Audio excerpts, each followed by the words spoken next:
It was midterm season, and the design class teacher assigned a project. Students were to create something that showcased their personal creativity. Sitting in the front row, Ziming's eyes sparkled with excitement as he tightly held his pencil, ready to dive in. At home, Ziming sat at his desk surrounded by piles of papers and sketches. He worked tirelessly, pinning various drafts to the wall. Despite his determination, he couldn't settle on a theme that satisfied him. His fatigue grew visible. Late into the night, under the glow of his desk lamp, Ziming continued his efforts until sleep claimed him. In his dream, he found himself in an art gallery filled with incomplete works. Shattered sketches hung on the walls, while paint and brushes were scattered across the floor. Inspiration drifted like mist through the air, and Ziming reached out to grasp it, but his efforts were futile. The next morning, he dismissed the dream as nonsense and returned to his desk. He sketched more drafts, but his ideas remained chaotic and uninspired. Frustration mounted, and he eventually set his pencil down, thinking, maybe tomorrow will be better.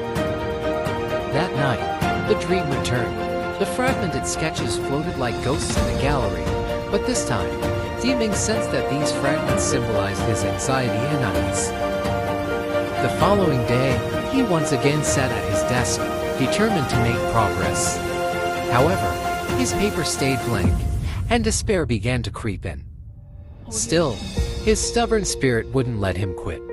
He worked late into the night, eventually falling asleep over his desk. In his dream, Ziming decided to confront the chaos of the gallery. Slowly, he began piecing together the scattered fragments of inspiration. Bit by bit, they formed a cohesive blueprint for a design. Waking up, Ziming quickly jotted down the ideas from his dream. For the first time in days, he felt a spark of hope. Though his design was still rough, he believed he had finally broken through his creative block. Even with a preliminary draft, Ziming wasn't satisfied. Fear of criticism from his classmates and teacher weighed on him. Self-doubt clouded his mind, and he spent entire days revising his work, unable to move forward. One night, he dreamt he was presenting his work to a panel of critics.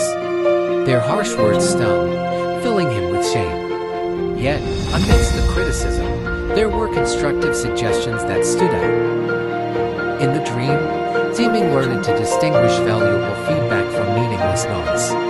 The critics' voices grew faint as he focused on refining his design.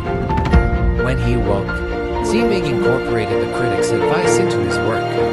His gaze was steady and determined as his sketches transformed into a complete design. That night, Ziming found himself in a room full of mirrors. Each reflection magnified his flaws, making him doubt his abilities. However, he eventually realized that these distorted images were merely projections of his own insecurities, not the truth. As the reflections faded, Ziming focused on his vision. By morning, he had completed his design. In the classroom, Ziming confidently presented his work. His teacher and classmates were astonished. Smiles spread across their faces, and applause filled the room. For Ziming, the journey had been tough, but it was worth it.